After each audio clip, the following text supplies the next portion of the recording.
Yo, what's up? I'm Dulex. I'm gonna show you this van I built real quick.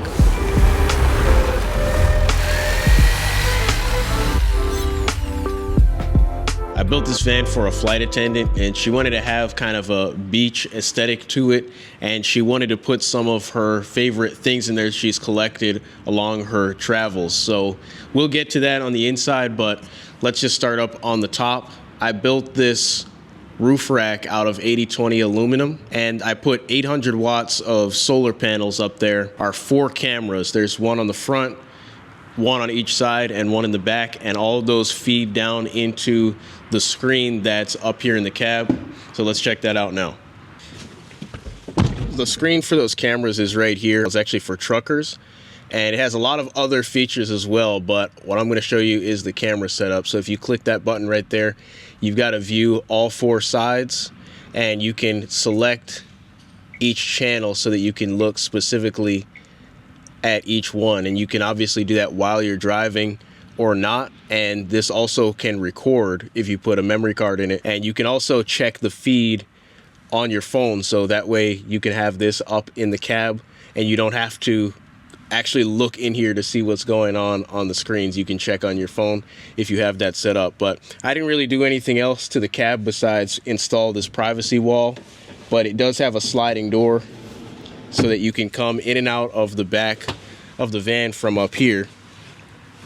But once you come through here, now you're into the main camping area. I use mostly hard maple plywood, and birch for the wood in here to make it look kind of sandy. And then everything else, I actually used like a sand colored paint to paint the walls or any textured areas that we wanted to have.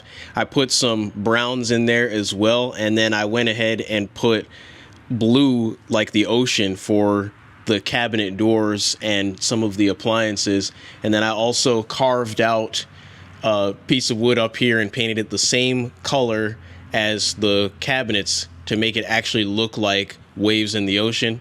Let me know how it actually came out. This privacy wall is also insulated so that we can have a little bit more effective climate control for both sides of this wall. This door slides back and forth, and it locks into place in the closed position so that it won't move around while you're driving. You just have to duck when you're coming through. I needed to make it this height because there was actually a built-in storage shelf that comes in these Ram vans, and I wanted to incorporate that into the wall. And I also put in a few cutouts here for books or decorations or something like that, just to give the wall a little bit of style. On this part of the wall, I went ahead and put all of the switches so that when you're coming into the van, whether you're coming through the sliding door or you're coming through the privacy wall door, you can access everything that you need right here. You can turn on and off your lights. The first switch here is for the main lights that are built into the wave board on top. I guess that's what I'm gonna call it, a wave board. The second switch is for the strip lights that are built into that as well. And then the third switch is for the under cabinet lights. These are on the floor, and this just gives you a little bit extra light on the bottom when you don't want everything on the top. The client said that she wanted to have a lot of light in here to be able to make it bright, but also wanted full control of it. So I also put all of these lights on dimmers. On the side of each switch, there's a slider that you can pull up and down, and that gives you dimming control so that you can set the lighting to whatever you need. And there's a lot of options to where you can have some things on, some things off. And these lights also have a remote that you can actually change the temperature of the lights as well. And then the final switch here actually controls the water pump for the sink, but we'll get to that later. Above the privacy wall, I also installed a roof vent, and it opens up automatically. You don't have to manually crank it, but you can manually crank it because the knob is right there for it.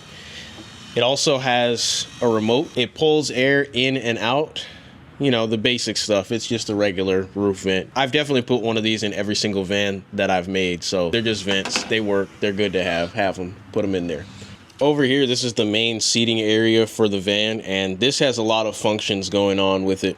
But first of all, it has 3 cushions on it, so you can seat 3 people, but it's really more comfortable for 2. I built these storage drawers underneath the seats that when you pull them out, these go back 30 inches, which is a pretty deep drawer. And when you close them, they have these latches on them that when they're pressed closed, they actually have a little piece that comes up and locks it into place so that this won't move while you're driving. And I put that on every single drawer and door in this entire van. But then when you pull it out, it gives you a handle to pull so that you can actually grip on something. And this is the mechanism right here. When you press it up and down, that mates up with a piece of metal on the inside, so that won't move. So it's a pretty seamless way to open and close these. Now, I obviously put 3 of those there, but there's not always going to be an opportunity to actually slide this all the way out to get in there. So I also put access on top. If you move the cushions, there are holes here so that you can reach down into each drawer and get what you need to get out of there without pulling that out if you don't feel like pulling it out or you can't for whatever the reason. And then next to these seat cushions, I like to call these the armrests, but these were just built in here specifically for additional storage. If you lift these cushions, these are just deep chest storage spaces on either side of the bench. And above these, I also put in a outlet so that she could charge all of her stuff or operate her devices while sitting right here. Now, this bench is decently comfortable, but you can't actually sleep on this. It's not big enough. So believe it or not, the wall that you're leaning on while you're sitting on this bench is actually the bed. And there's 4 latches on here that once you undo these 2 that hold this piece of the wall, and then these 2 up top hold the entire thing up. Then you can pull this down, and as you can see, that piece of the wall is loose and it swings down with gravity, and now that is actually acting as the leg for the mattress. And this is an RV queen size mattress. You can also see that where I'm standing here, I designed this part of the van so that you'd have somewhere to stand while you're opening and closing this, because I did make that mistake a couple times before when making these, that you don't have anywhere to stand, so it becomes a lot more difficult to do it.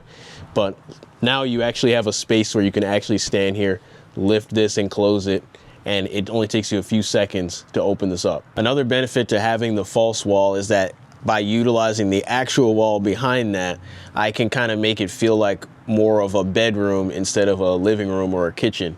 So I installed 2 of these reading lights here, and there's also a USB-C charger so that you can charge devices while you're in bed. And the cool thing about how I did this is that this wall that I put up there is straight, but the actual wall of the van is curved. So that left me with a natural gap in between the side of the bed and the actual wall. So that left me with a space where you can put devices down there that you're charging, or extra sheets, pillows and stuff like that can go all down in that space, and it doesn't get affected when you lift and lower the bed. And then when we go ahead and put the bed back up here, only takes you a couple seconds to bring it up. Then you just close all 4 of those latches again.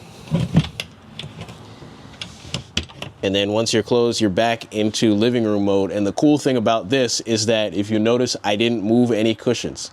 So I don't have to pick these up and move them over here. That's another thing that I've had to do in the past. It just goes straight from bench mode straight to couch mode, just a few seconds. So this is probably one of the better Murphy bed, hidden beds type of wall thing that I've made recently.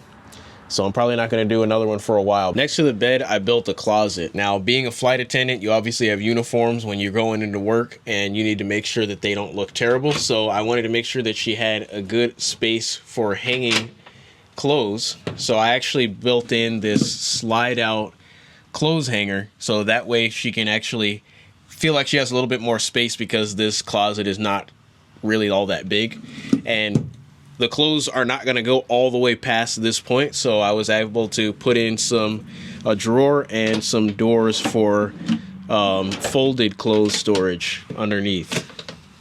And then next to that, this is the electrical cabinet. These doors have a quick release on there so to make it easier to remove them, and then that gives you more access to work on stuff like in this cabinet right here. Now in here, there's obviously a lot of components to this, but I'm going to try to keep this as brief and simple as possible. Right here is the solar charge controller, and this is connected to those solar panels that I mentioned that are up on the roof, and they feed into here, and then these go down into the battery bank that's actually in this secondary cabinet down here. But there are two 480 amp hour 12 volt batteries down there, and they're wired in series to create a 24 volt system. Now most of the appliances in here are 12 volt appliances, so I needed to use a DC to DC converter up here and run that into where my fuse panel is over here, and then that is managing all of the 12 volt systems like the lights and the roof vent, stuff like that, or all of the outlets, the 120 stuff. That's all going through this 8,000 watt power inverter right here, and then this is feeding up into these breakers that are connected to each of the outlets throughout the van. This is the cutoff switch for the entire system, so if I turn that off, everything just goes off so that you can maintain the system without being connected to the batteries. This is a battery charger so that you can also charge the van from extension cord coming from a house or an RV campsite or anything like that. There's a plug back here that I'll show you when we get to the back door, but you just come back here and plug in right there, and then it automatically starts charging the battery bank. This bottom drawer right here is just here because I had a little bit of extra space, but I use that for spare parts. There's some fuses in there. On this side, this is a vent so that the batteries don't get too hot, but if you open this vent up, this also allows you to get access to get behind all of those appliances so that you can change something up if you need to. And then over here, this is the inlet that I was talking about so that you could charge the batteries if you needed to plug in. Then right here, this is the toilet. So this client did not want to have a shower, but she did want to have a toilet. So she actually wanted to use an incinerating toilet. So I just built this cabinet around it that has a hydraulic lift. So when you lift on this, it lifts up on its own, and then you can sit here and do what you need to do. The one thing that's important about it that it said on the instructions is that it can't be consistently plugged in. So I actually put a 12 volt outlet right here, and this is actually the plug for that toilet, and they want you to have it plugged in when you're using it, and then when you're not using it, have it unplugged. So I built that in right there specifically for that. And then I had a little bit of space left right here, so I built in a space for toilet paper so that it doesn't move around like on a regular toilet paper holder. On the other side, this is where I built in the pantry, and this is connected to the kitchen on this side. She really wanted to have a lot of storage, so I made sure that we added as much storage as we could in this area right here. These top cabinets up here are just empty, full storage spaces, and then I put drawers as well, two here and then one underneath this fridge. Now this fridge is a dorm fridge that she really wanted to have in here, and ordinarily I wouldn't put a fridge like this in here because of the lack of efficiency, but with the huge battery bank that we have in here, it's really not a problem and it doesn't matter at all. So we were able to go with the styled one that looks like the rest of the van. I also was able to have a little bit more space left over because there was some stuff I needed to cover up with this wall here. So I just left her a blank wall here so that she can do whatever she needs to do with this. You don't really realize how much you actually need stuff like that when you're living in a van or even just camping in one. Just having a blank wall is useful sometimes. Now, obviously, like I said, storage is really important in here, so I was able to squeeze in two last cabinets up here, but I needed to put these on vertical opening hinges so that you can actually stand here and cook and not hit yourself in the face when you open them up. So I used these hinges that have these springs on them, and the springs actually bend when you close it so that it holds it into place, and then when you open it up, the springs are straight and hold this straight up vertically. And these two cabinets are actually connected. There's no wall here, so you can put longer things up here if you really needed to, but this is probably just going to end up being kitchen stuff. Below that, I put in this fish scale style backsplash to kind of go along with the beach theme in here. Built into this wall, I also put in an outlet and another USB-C charging port like behind the bedroom wall. Over here, this is the sink. Now, she really didn't want to have a large sink, so we went with this smaller circular like bowl style sink.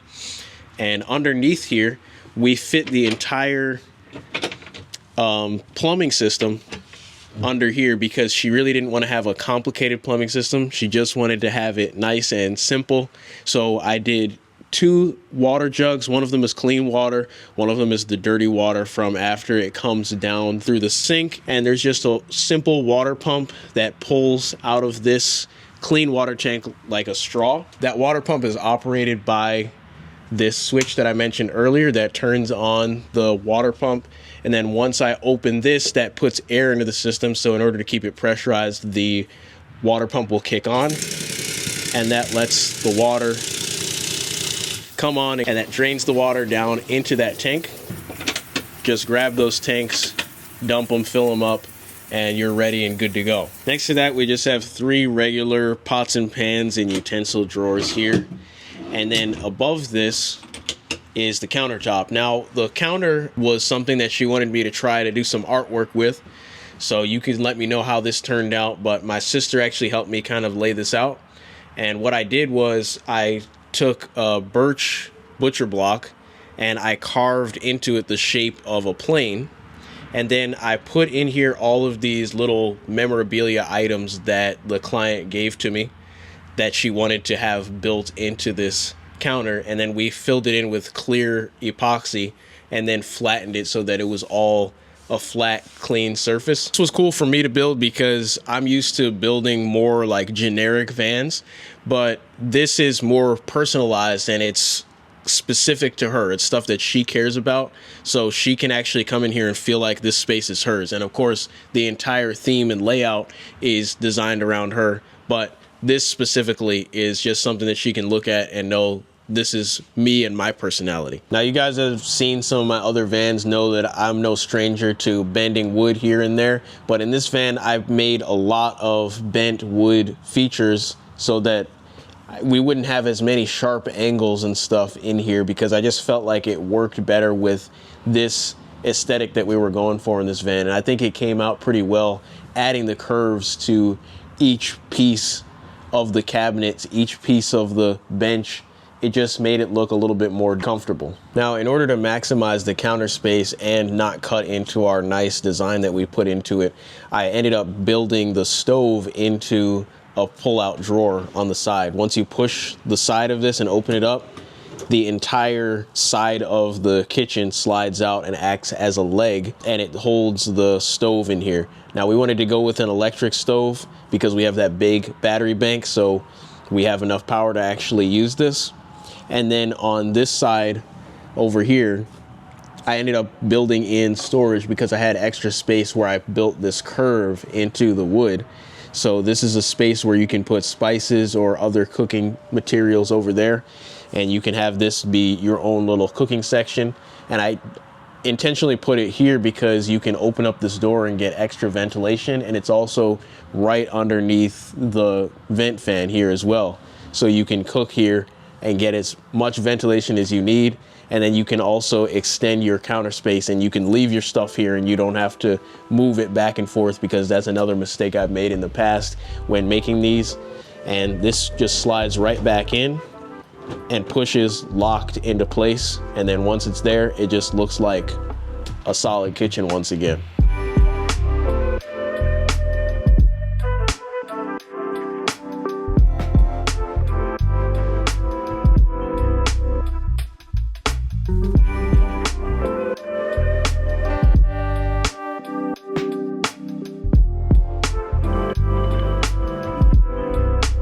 Pretty much wraps up the tour for this van. I can't really think of anything else left to say about it. It was a challenge because it was very custom, but I'm done with this one now, and this van was a little bit too new for me. I'm excited to get back and do something a little bit older next time. If you want to see the full video of me building this van, then click on the link that you see on the screen right now. If not, then I'll see you in the next video. Thanks for watching.